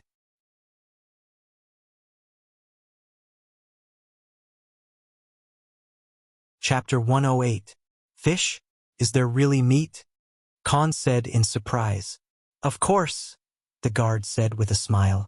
All right, we have to go to the market now. See you later. He patted Khan's shoulder and left. The refugees in the caravan had a place to settle down. There was a special shelter outside the town. All the refugees that came to the territory had to gather here first. Kevin, don't run around.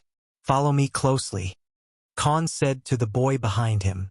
He then held Kevin's hand in one hand and a young woman's hand in the other as they walked towards the shelter. There were a dozen security guards around to maintain order. These refugees were very curious about the northern fortress. In their eyes, this place was too clean. The cobblestone road was spotless. There was no smell of feces in the air. There was no obvious stench on the people's bodies. It was different from all the cities they had seen along the way. There were even flowers and plants on both sides of the road. Khan, is that a bridge?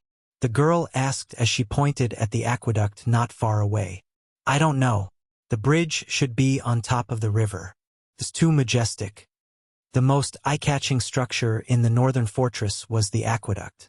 In this era, there were very few structures that were more than 10 meters tall, let alone a structure that was a few kilometers long and 35 meters tall.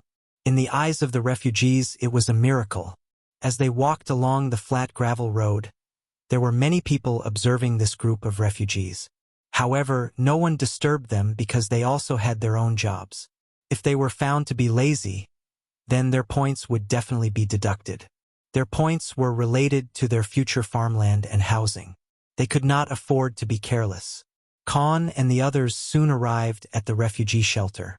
The officials at the shelter took out a piece of parchment paper to check and register all the refugees. After everyone was registered, they were led to a public bathroom at the side to take a bath. Surprisingly, everyone was given 2 sets of clothes. Although they were only coarse linen clothes, they were much better than what they were wearing. Everyone, listen up. After you've showered, change into new clothes. Someone will bring you to have a meal. Throw your old clothes here. Those who don't change into new clothes won't get to eat, a worker said to the refugees. After that, all the refugees entered the public bathhouse in batches to take a shower. After bathing and changing into new clothes, the refugees no longer looked like beggars. After that, Khan brought his wife and Kevin to have dinner with the staff member. The place to eat was very close to here. Everyone was assigned a plate and spoon and then lined up to get the rice. Surprisingly, apart from a portion of mashed potatoes, everyone also had a portion of fish soup. The last time Khan had eaten meat was when he caught a rabbit a few months ago. He did not expect to have fish soup to drink as soon as he arrived here. A bowl of fish soup was not much and everyone finished it clean. Even the fish bones were licked until there was not a trace of meat left. After the meal, the previous staff member led them to their rooms. Those with families were assigned according to their families. Those who were single were assigned to a room. The room was newly built. Although it was not big, it was clean and tidy. There were already blankets inside. Compared to where they used to live, this place could be said to be heaven. Soon, a guard came to tell them that they could not go to those places. Those places were forbidden. At the same time, there were various rules and laws in the territory. At the same time, the house they were living in now did not belong to them. It was only for them to stay temporarily. If they wanted to live in a house, they would need to exchange money and points. Apart from today's food, from tomorrow onwards, they would need to work to obtain food. Every day, they would earn points and money according to their work. If they wanted to obtain better food, better housing, or farmland, they would need to work hard. If they had skills, they could also report to their superiors and undergo an assessment. After passing the assessment, they would be assigned to suitable positions such as masons, blacksmiths, carpenters, brewers, carvers, and so on. Women who knew how to cook and sew clothes were all advantages. If they did not have skills, it was fine too. They could do manual labor such as manual labor or digging.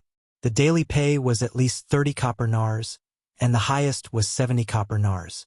The pay was a little lower than in Cult City, but working in Northgard Castle provided meals every day, and at least one meal had meat and points. Points were very important here. If one wanted to buy farmland or a house, they would need a certain amount of points. If they did not have enough points, they would have to pay double or even triple the price. Houses and land. After hearing these words, Khan's eyes instantly became burning hot. As a commoner, he had 3 brothers. However, only his eldest brother had the right to inherit his father's land and house. He and his younger brother could only leave home when they reached adulthood and work for the nobles. If the nobles did not need them, they would have to go to the city to find work and become refugees. To them, nothing was more attractive than land and houses. If they could get a piece of land, they would be able to gain a foothold in Northgard Castle. It cost a lot of points to exchange for land and houses. Ordinary people would have to work hard for about 3 years to get a piece of land or a house. Of course, if they were married, it would be much faster. Of course, if they didn't want to use this method to exchange points for houses and farmlands, they could also sign up for the army. The North Town Fort also had a military merit system for soldiers. Compared to the points, the cost of exchanging for farmlands and houses was much lower. As long as they participated in killing a few enemies, they could earn enough points to exchange for land and houses. At the same time, what was even more exciting was that when they reached a certain level of military points, they could exchange for a noble title from the Lord. Of course, this noble title was the lowest level of knighthood. This title did not come with land. It only gave them some benefits in the territory and a higher status. Other than that, there were no other benefits. However, there were still many people who wanted to exchange for knighthood. Khan clenched his fists. Today, he had killed 2 gnolls on the battlefield. Although it was a joint effort, it gave him the courage to join the army. Although he had only been here for less than a day, Khan was full of affection for this place. This was because in this city, he saw something that he would never see anywhere else. Hope. P.S. Thank you to Fenger for the 100 Chidian coins tip.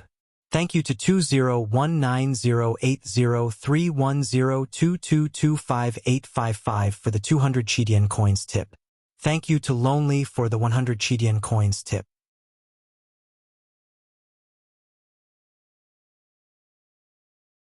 Chapter 109. The civilians in this world were actually very easy to satisfy. As long as you gave them hope, they would burst forth with shocking power. You didn't have to pay too much. Just give them a chance and they would work hard. They wanted houses, fields, and a better life. All of this required them to work hard. In the Northtown Castle, Sulen was instilling a habit, and that was to rely on their own hard work to earn a better life. The next day, the new refugees went to the test site and work site. Those who didn't have skills went to work, and those who did had to go to the test site. Khan was going to sign up for the army. His wife was going to do some tailoring. Even little Kevin was going to sign up for work. There was a lot of work to be done in the Northtown Castle. With Sullen's decision to expand the outer city, the entire outer city became a construction site. There were too many houses to be built, a lot of building materials to be transported, and all kinds of living materials to be made. Could be said that there was a need for manpower everywhere. Khan had killed a gnoll manager, and his physical fitness was also qualified. He successfully joined the army and became a new recruit. After becoming a new recruit, he had to train in the camp for 3 months to half a year. He could only officially join the army after passing the test. Although he couldn't go to the battlefield and earn military merits as a new recruit, he would earn points as long as he met the standards of his daily training. On the first day of entering the camp, Khan didn't expect that their instructor would be a drow. In the legends of the human kingdoms, the drow was an evil existence. But here in the Northtown Castle, a drow was their instructor. Although he was confused, when he thought of the rules that the soldiers read out, Khan put away all his thoughts. The training was hard. The drow was very cold, and he would punish anyone who made a mistake. But the things he taught were very useful. For a better life, Khan gritted his teeth and persevered. When it was time for lunch, Khan realized that the food in the camp was much more sumptuous than yesterday. In addition to a piece of black bread and a bowl of fish soup, every soldier was given a piece of grilled meat. The meat was the size of a palm and was grilled to a crisp on the outside. Khan almost swallowed his tongue. The sumptuous lunch made him want to be a soldier who cooperated with him even more. Therefore, during the afternoon training, Khan became even more diligent. At night, the food in the barracks was still sumptuous. After the training ended, all the recruits left the barracks and returned to their living quarters. Returning to the small house once again, the other people in the surrounding rooms had also returned one after another. Although their bodies were exhausted after a busy day, these people who were still refugees yesterday were in high spirits. Some children were even playing around in the courtyard, and the adults would occasionally reprimand them. Seeing this scene, Khan suddenly felt much more at ease in his heart. Wasn't this scene what he had yearned for the most in the past? As long as he worked hard, he would be able to fill his stomach and feed his family. When he had enough points and money, he would be able to buy a piece of farmland that belonged to him. Sulen was lying in the Lord's castle, reading a book. It was the latest popular night novel in Cult City, called A Golden Scale Is Not a Fish in the Pond. The main content of the book was about a commoner who worked hard to become a knight. Then, step by step, he became stronger and stronger, and finally, he brought his wives to own his own territory and live a happy life together. The plot was full of ups and downs, and Sulen finished the novel in one breath. After finishing it, he felt a little bored, and it reminded him of many things from his previous life. I wonder if Tokyo is still hot, if the people are still vegetarian, if the sea breeze in the Caribbean is still salty, if the art in the San Fernando Valley is still full of youth and sweat. Sulen casually placed the book in the innermost part of the bookshelf and stretched his body. Then, he walked out of the room and headed to the blacksmith's shop.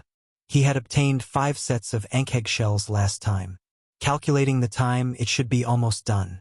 Sulen rode his horse all the way to the blacksmith's shop. The whole territory was undergoing construction, and the refugees who had just arrived were also immersed in all kinds of work.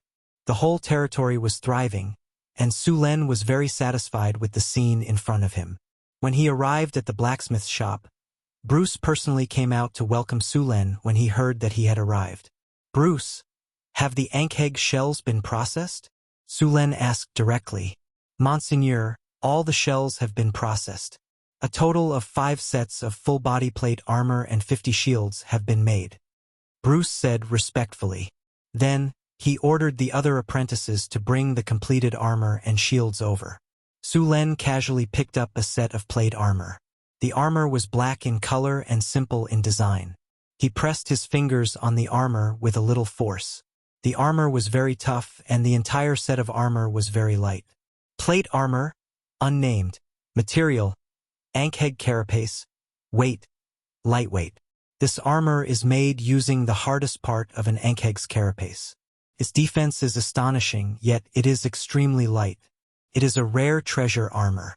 Defense +3, toughness +2, lightness +2, acid resistance +10. This type of armor, which had the defense of a plate armor but only the weight of a light armor, was quite expensive. A brand new set of normal plate armor would cost around 1,000 gold nars. Since this type of light armor didn't have the weakness of metal armor against acid arrows, it was normal for the price to be several times higher. Many families would treat such a set of plate armor as a family heirloom. If Sulen was willing to sell it, he could easily sell it for 4,000 to 5,000 kinner. After inspecting the 5 plates, Sulen looked at the shields made from the ankheg shells. The surface area of the ankheg shells was very large, so Brock had made them into large shields. Each shield was 1.3 meters tall and 90 centimeters wide. It was second only to a tower shield. Sulen picked up a shield and tested it. The shield was very tough and the quality of the shields was also very light. Large shield, unnamed, material, ankheg shell, weight, light. This shield was made using the ankheg shells. It has amazing defense and is very light. Defense +3, toughness +2, acid resistance +8. There were more than 50 of these shields. Sulen planned to use them to train a group of heavy armor. Although the barbarian guards were strong, they were more used to attacking. This time, Sulen planned to build a defensive army. Once the barbarians went berserk, their entire command system would be paralyzed. The only thing they could think of was recklessness. They could charge and break through enemy lines, but they could not be counted on. The territory needed a group of heavy infantry, and these shields were light and tough. They were just right for the job.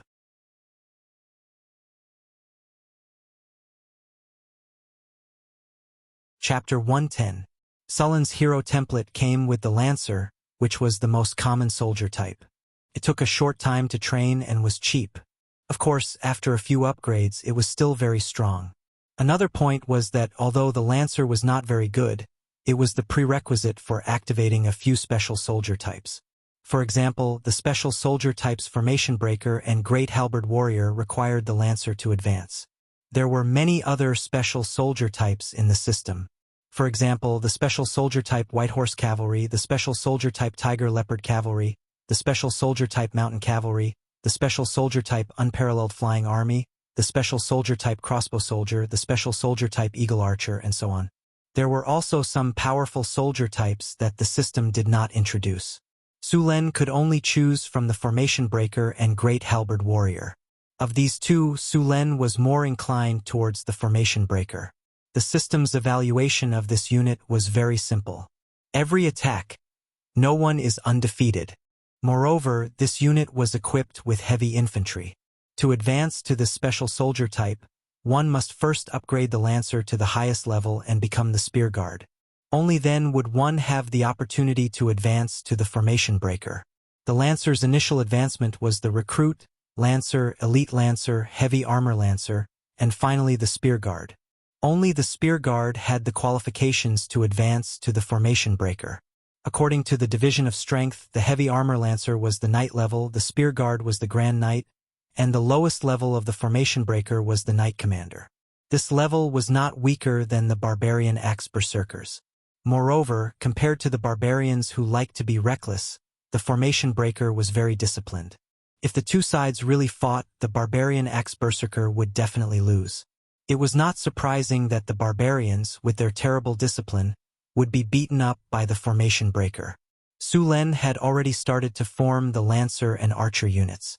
However, these two units did not have many people. The Lancer and Archer units were recruited from the refugees who came to the territory. The two units added together only had 40 people. Moreover, these refugees were in poor health. After all, as refugees, many of them did not have enough to eat. The first 1 or 2 months in the military camp were actually for them to nourish their bodies. The intensity of the training could only be said to be average. Only when their bodies recovered would the next step of training be carried out. Sulen's territory could be said to have gained a firm foothold. As long as he was not unlucky enough to be besieged by a large tribe, there would not be any major problems. Therefore, during this period of time, he had also begun to explore the surrounding wilderness. Because the Sierra de Lotus was to the north, a group of Cryopteris lived in the mountains, so he avoided this place and explored the east and south. In the northeast of the territory, there was a centaur tribe. Owen's caravan would go there every once in a while to trade with the centaurs. Although Owen was very cautious every time, Sulen still knew the general direction of the tribe, so he planned to open up a trade route with the centaurs. Owen traded with the centaur tribe for food and weapons in exchange for the centaur longbows and horses. When Owen once again led the caravan to the centaur tribe to trade, Sulen also sent people to form a caravan to follow. However, the goods they brought were different from Owen's. Sulen prepared wine. In the northern wilderness, the winter was very cold, so wine was very popular. However, because of the problem of food production, the wine production was not high. Moreover, it was rarely sold in the northern wilderness. After all, wine was not a necessity. Under Sullen's half-forced request, Owen could only agree to bring Sullen's caravan to the Centaur tribe. The construction of the territory was in full swing. The slaves and refugees were working hard. No one noticed that a black dot had appeared in the distant sky. The black dot quickly became bigger. In just a few breaths, the black dot became a huge monster with a wingspan of more than 20 meters. This monster was grayish-white. It had a pair of fleshy bat-like wings, but it was 100 times bigger than a bat.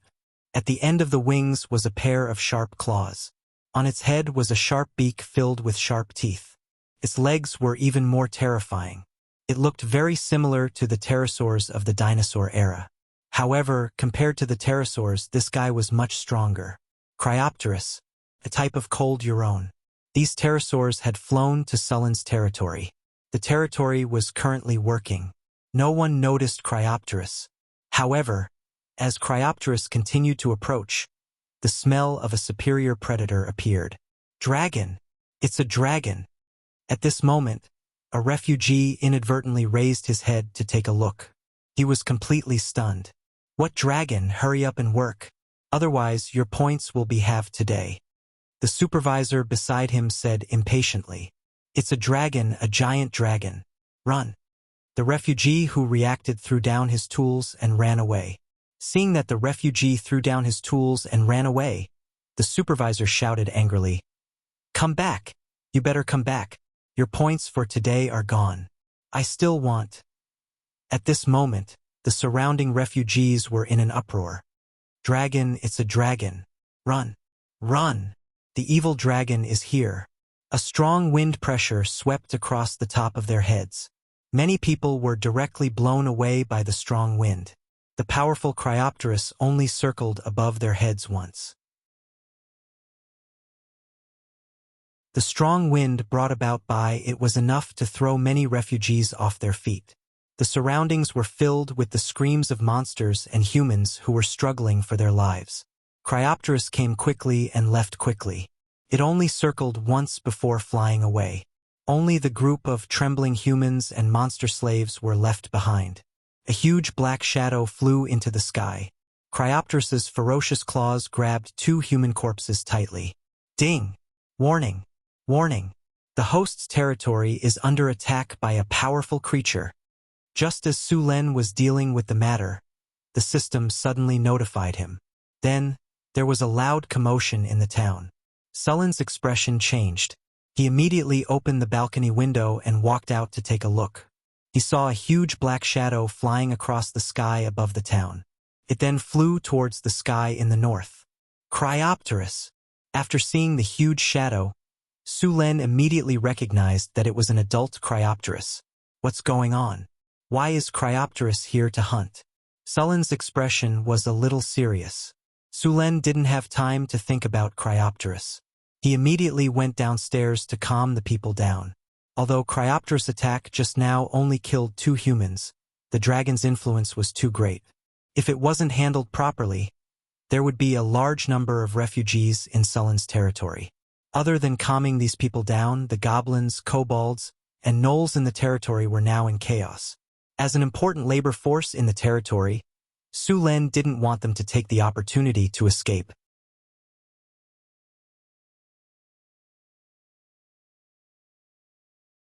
Chapter 111. Luckily, the Cryopterus didn't cause too much damage. All the refugees hid in their rooms. Although many of the slaves had escaped, the situation was quickly controlled by the barbarian guards. Other than the 2 refugees who died, there are 13 people who were injured. 9 of them were injured by the strong wind, 2 were sprained, and 2 were trampled. A worker reported the casualties to Sulen. I understand. What's the situation with the slaves? Sulen nodded and asked another person. Monseigneur, 43 slaves escaped. The rest are locked up in the slave camp. There were 12 slaves who tried to escape but were killed by the barbarian guards. Let's stop working today and let them rest for a day to recover. We'll continue working tomorrow. Oh, and give them a good dinner. Sulen thought for a moment and ordered. The same goes for the refugees. Send someone to comfort the dead and give them some compensation. Also, immediately build a watchtower. There must be 2 soldiers on it at all times to check the situation in the sky. If they discover any enemy, they must warn them immediately. The security team will maintain order. When they hear the warning, send them to a safe place to hide immediately. Arrange for people to guard the crossbows. If there are any wyverns or other creatures that invade, prepare to attack immediately. Su Len methodically assigned tasks to them. At the same time, he set up a warning system to prevent the wyverns from attacking again. At the same time, he arranged for people to guard the crossbows and be ready to attack at any time. After arranging everything, Su Len let out a sigh of relief and let the people go do their own things. Master, are you going to look for the Cryopterus? Chris walked over with a cup of black tea. Yes.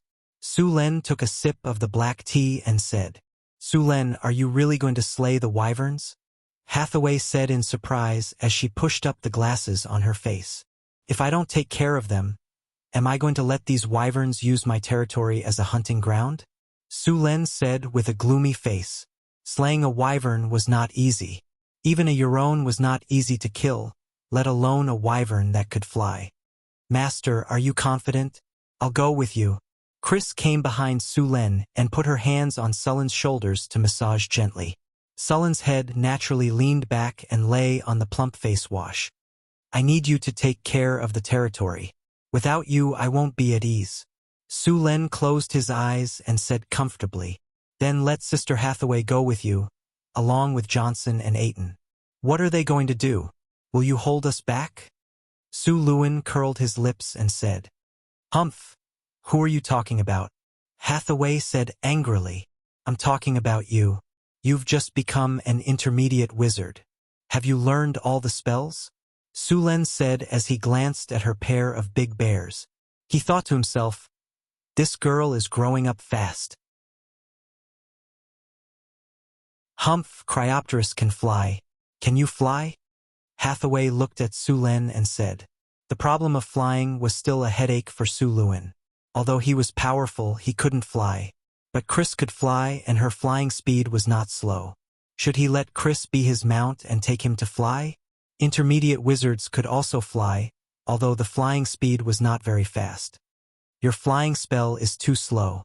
If you fly, you'll become a target for those Cryopterus. Su Len shook his head and said, I can help you take down those pterosaurs.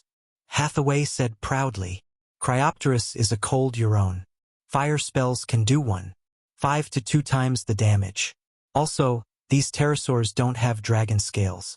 If they are hit, even if they don't lose their ability to fly, their flying speed and height will be greatly reduced. What you said makes sense, but it's too dangerous. You don't have the ability to protect yourself. Once you're targeted by those pterosaurs, you won't be able to escape. Su Len was a little tempted, but he still shook his head and refused. He didn't want his little sister to die. Humph! How do you know I don't have the ability to protect myself? Hathaway wrinkled her nose and took out a delicate little magic staff.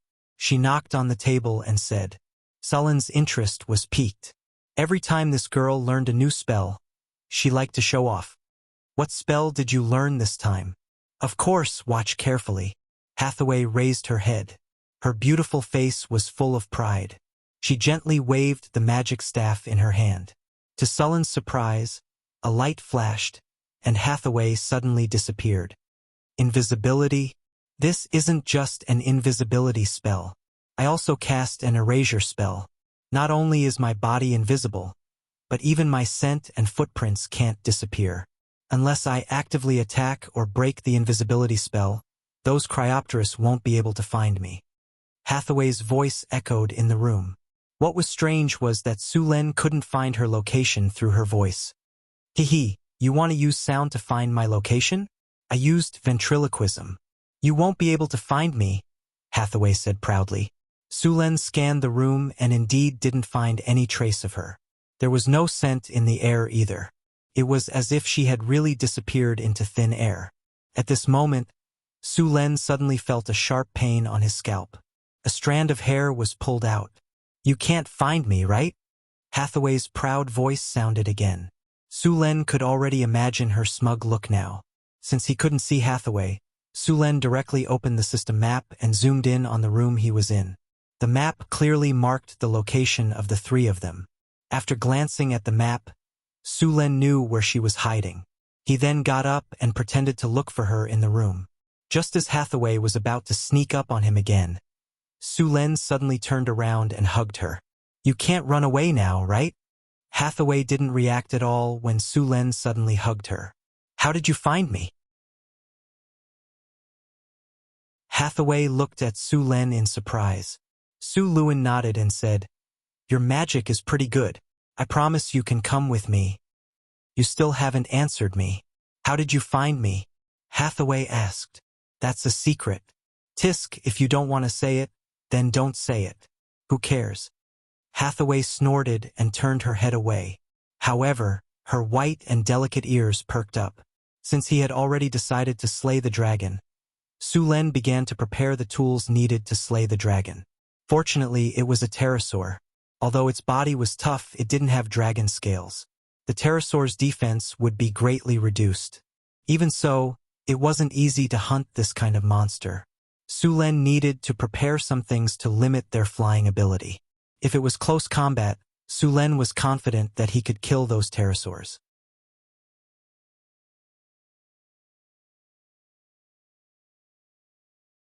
Chapter 112. After the javelins, food, ropes, clothes, and other materials were prepared, Su-Luen left the territory with Hathaway. The Sierra de Lotus, where the Cryopterus lived, was about 300 kilometers away from Sullen's territory. To them, it was just a matter of a few flaps of their wings, but to Su-Len it would take a few days. Fortunately, the black-maned horse that the system had won was very powerful. Could gallop across the wasteland like it was flat ground. Su-Len carried Hathaway on the horse's back. Hathaway originally wanted to ride the horse herself. According to her, her horsemanship was very good, but she gave in to Sullen's excellent marksmanship. The black-maned horse ran very steadily. Although Hathaway was tall, she looked small and delicate next to Su-Len. She was just right in Sullen's arms. Her whole body was hidden in Sullen's cloak, and only her palm-sized face could be seen. A faint fragrance wafted into his nose. It was an indescribable floral scent. It smelled very comfortable. It was Hathaway's unique scent. Occasionally, a strand of naughty hair would come out of the cloak and run to his neck to tickle him. Hathaway was very interested in the wasteland. Her body leaned against Sullen's warm embrace, and her eyes constantly looked around.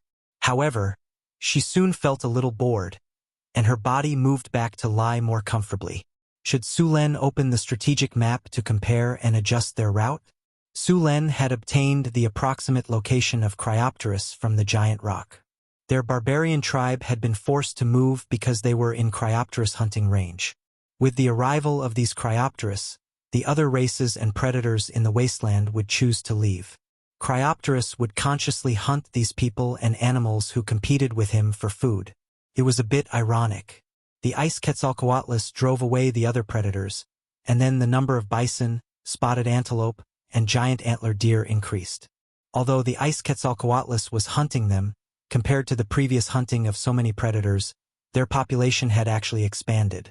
Although they had to face Cryopterus predation, these animals were still unwilling to leave. Su-Len rode the black-maned horse in the wasteland. Some gnolls wanted to attack him, but before they could reach him, the horse had already left them behind. Some smarter ones wanted to stop him, but Su-Len casually flicked his spear and sent them flying. After running in the wasteland for 2 days, the two entered the Sierra de Lotus. Su-Len recalled the black-maned horse and put it in the storage space. He then started climbing the mountain with Hathaway. The mountain path was steep and difficult to climb. Su-Len was worried that Hathaway would not be able to adapt, but after a while, he realized that Hathaway was even more familiar with it than he was. Su-Len later found out that Hathaway had made him a full set of equipment with all kinds of buffs. The mountain where the ice Quetzalcoatlus lived was very high. In fact, there was no road at all. Fortunately, the two of them were not ordinary people. Although the mountain was steep, it was not difficult to climb up. The Ice Quetzalcoatlus was very powerful. They were one of the few subdragons that inherited the true dragon's breath ability. Their breath of ice could directly freeze a grand knight, and their explosive strength could lift an elephant. They were also much more intelligent than normal beasts. However, they also had a weakness, which was that they moved very slowly on the ground. Compared to dragons, Cryopteris lacked a pair of front claws. Their wings were also large. Although this gave them powerful flying ability, it also made it difficult for them to move on the ground. If Su Luan wanted to hunt these pterosaurs, the best time would be when they were not in the sky. Facing the flying pterosaurs, the difficulty of hunting them instantly increased by several levels. These pterosaurs' diving attacks were very powerful, and there was a record of directly killing a commander in a second. The two moved quietly on the steep mountain. From time to time, a few Cryopteris roars could be heard from the sky. A huge black shadow swooped down from the cliff, bringing with it a large amount of ice crystals and snowflakes. The air here was very cold, and the biting cold wind whistled past. Su Len was very focused. He had already activated the strategic map to monitor the situation here. Cryopteris were social animals. Through the strategic map, Su Len had already found 4 Cryopteris. Every Cryopteris nest was made up of a male and a female pterosaur. Of course, sometimes there were also their young. Pterosaurs would lay eggs once every 2 to 3 years. Each time, they would lay 3 to 6 dragon eggs. Compared to the long growth period of a real dragon, the young pterosaur would live on their own after 3 years. They would reach adulthood in about 10 years. When they got close to the Cryopteris nest, Su Len did not attack directly. Instead, he found a crack in the surrounding area and asked Hathaway to hide inside. For this purpose, Su Len even used his weapon to decorate the crack. The space inside was a lot bigger, and there was a turning point at the entrance. This way, even if the Cryopteris found her, as long as she hid inside, the Cryopteris would not be able to do anything to her. Just stand here. After you cast your spell, hide inside. Remember, don't take their attack head-on, Su Len said in a serious tone.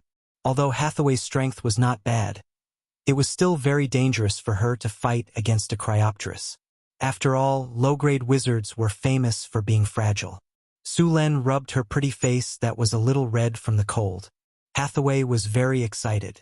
She held her magic staff tightly, and her big eyes looked around. She was eager to try. Don't worry, I won't joke about my nickname. My goal is to become a legendary witch, Hathaway whispered. She waved her magic staff with her small white hand and said, Also, if a Cryopteris flies into the air, you can lure them here. I'll help you shoot them down. Got it. Su Len nodded. He then checked the surroundings and began to prepare. Dragons could change the natural environment of their habitat. For example, a white dragon's habitat would become an ice cave over time. A black dragon's habitat would slowly become a swamp, and a red dragon's habitat would eventually become a volcano. Dragons were born with a strong radiation ability. Not only could they change the environment, but they could also affect the creatures living around them. There were many dragon descendants in this world, but not all of them had the blood left behind by dragons.